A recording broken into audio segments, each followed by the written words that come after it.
I'm going to go ahead and continue my commentary of this book right here. Now then, in 1st century Judea, in order to become a prophet, you had to have authority. And that authority came from the temple priests. It also came from the Pharisees, the Sadducees, and the Essenes. That's where it all came from. And if you didn't operate with their authority, you couldn't be a prophet. And nobody let you be a prophet. Simple as that. If you tried to operate as a prophet, they'd call you a blasphemer and then they'd stone you to death. So you didn't prophesy until they said you could. And they didn't just invite anybody to be a prophet, I can tell you that. Okay, so Jesus is in Jerusalem. Okay, this is not the first time he's been there, but it's about the last time he's going to be there before he gets crucified. Actually, it is the last time he's going to be there before he gets crucified. Anyway, the Pharisees, the Sadducees, and the Essenes, they were not exactly the most brave people in the world. So they would have agents underneath them that would carry out their mission. Okay? So if the Pharisees, the Sadducees, and Essenes decided that they wanted to challenge somebody, they wouldn't do it themselves. They would send their agents to do it for them. Okay, so that's what they did. These agents came out there and they asked Jesus, they said, well, you've been doing all these wonderful miracles and stuff. On whose authority are you doing this? Well, what was the whole thing about? Okay, Jesus was performing miracles. He was exorcising, okay? This is when they were moving the demons out of people, okay? Jesus was doing this. And Jesus was healing people on a regular basis. But the temple priests had never authorized him to do any of this stuff. The Pharisees didn't. The Sadducees didn't. The Essenes didn't. As a matter of fact, none of these people liked Jesus. So they certainly weren't going to authorize him to do any of this stuff. So when Jesus was doing this without their authority and their approval, they immediately set out to first try to embarrass Jesus and then try to accuse him of blasphemy and try to kill him. Okay? So these agents of the Pharisees, Sadducees, and Essenes walk up to him and they said, hey, by whose authority are you healing all these people? And whose authority are you performing these exorcisms and all this other stuff? Well, Jesus knew that if he answered them directly, he'd humiliate himself. So he decided to answer them with a question of his own. Now you have to keep in mind that John the Baptist started his ministry before Jesus did. Now, a lot of people consider John the Baptist to be a prophet. And this didn't set well with the Pharisees, Sadducees, or the Essenes. Not even the temple priests. But nevertheless, he was out there in the wilderness. He wasn't causing a whole lot of trouble, and eventually he ended up getting beheaded anyway, so they really didn't think too much of it. He wasn't causing enough trouble to challenge their authority. So they really didn't do a whole heck of a lot. It wasn't that they didn't notice it, they just didn't do a whole lot about it. Jesus was more of a troublemaker to them than John the Baptist. So, since John the Baptist was not an authorized prophet, Jesus decided to use this bit of information against those people.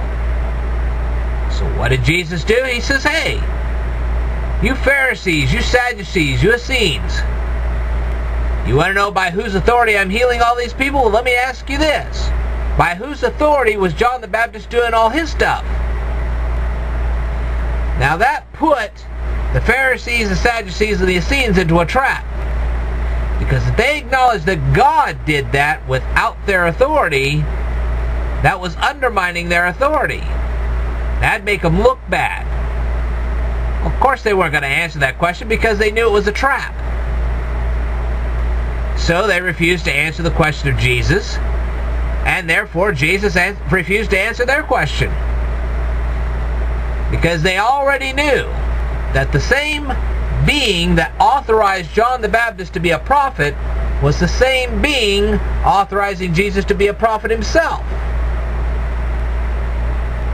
That was putting them in a quandary. They didn't want to be in a quandary. So they didn't answer the question of Jesus, and Jesus didn't answer their question. And that was that. It's very important when you're talking about Jesus as a prophet to understand where he got his authority to be a prophet. He didn't get it from Satan, people. He got it from God himself. So if you're going to be a prophet for God, you have to have the authority of God to do that.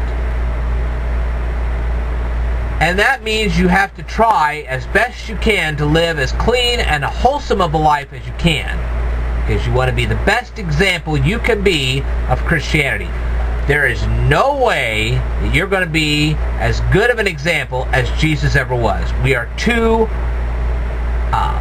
imperfect for that. Jesus and God made us too imperfect for that. That's why we have to lean on him.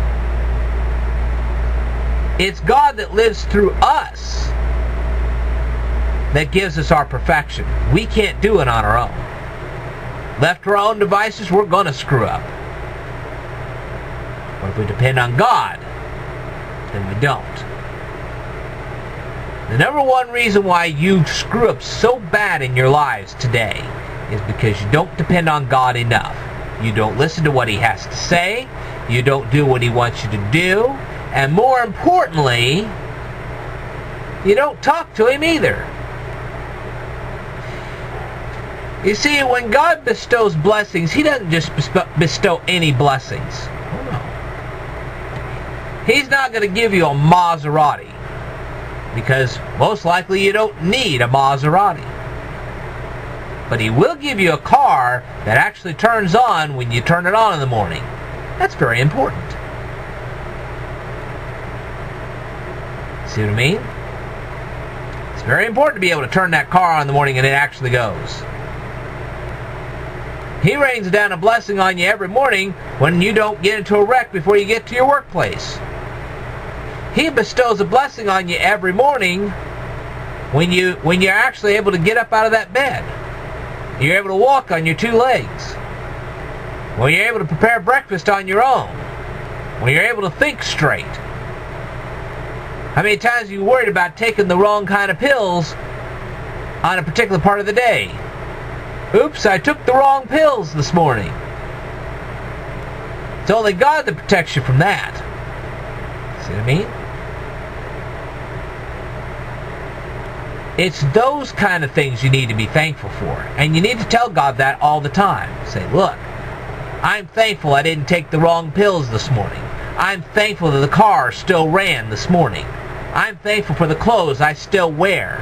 I'm thankful for the food that I'm still able to eat. Let me tell you something. Go hungry once and you'll understand. That's what prayer's all about. Be thankful that you still got a television set in your room, that you still got a computer in your room, that you're still able to watch me and learn the things I'm teaching you. Be thankful for that. Because I tell you, for some of you, if you didn't have me to work with right now, you probably wouldn't even have a job right now. That's a fact. Ask all those people that are unemployed right now. They'll tell you. One of the reasons why you don't succeed, it's not because of the things you do. It's more likely the things you don't do. You don't talk to God, you don't listen to God, you don't watch messages like this, and this is why you fail. That's what it's all about. When you do things God's way, they work out a lot better, trust me. Tell God, hey, I'm thankful my leg's not in a cast this morning. That my arm's not in a sling. That I can still see the sunshine. That I can still hear the birds singing.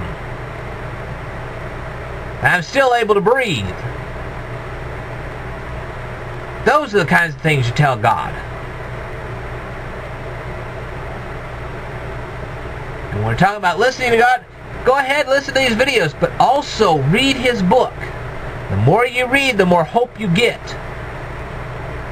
Because the Bible is a book of hope. Without a treatment every morning, you're already screwed. See what I mean? So if there's a gospel message, there it is.